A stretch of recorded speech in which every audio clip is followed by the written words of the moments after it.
He almost drove past her. A kitten, middle of the road, not moving. He pulled over anyway. The kitten was alive. Barely. Arthur wrapped her in his jacket, drove straight to the vet, sat in the waiting room for 2 hours.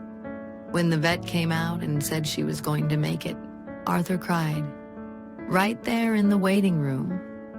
The problem was, he couldn't keep her. Arthur had been diagnosed 18 months earlier. ALS. Progressive. No timeline, but a direction. He lived alone. His sister Margaret lived 40 minutes away. He spent 2 weeks calling everyone he knew.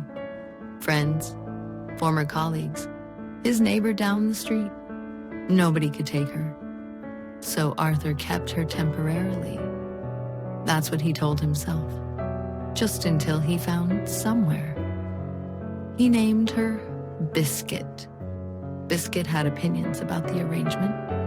She followed Arthur everywhere. Every room, every errand, every morning when he sat on the porch with his coffee.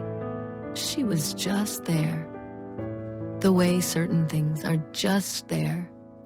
One afternoon, Arthur was having a bad day. The kind that comes with his diagnosis.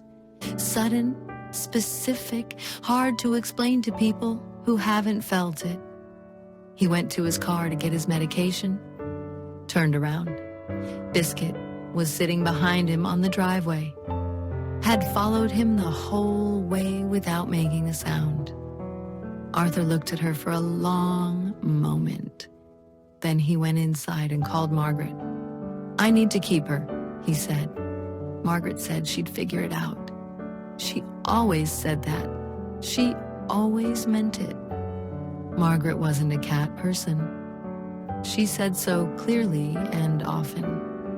She also drove 40 minutes twice a week to help Arthur with the things that were getting harder. She rearranged her guest room, bought a litter box, researched cat food with the same energy she'd once applied to her actual job. Biscuit warmed to her in about a week. Margaret warmed to Biscuit in about a day and a half. Neither of them admitted it immediately.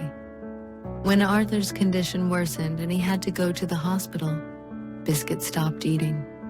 She sat by the front door, just sat there. Margaret called the hospital, explained the situation. The nurse said animals weren't allowed. Margaret explained the situation again. More clearly, the nurse put her on hold. Came back 5 minutes later.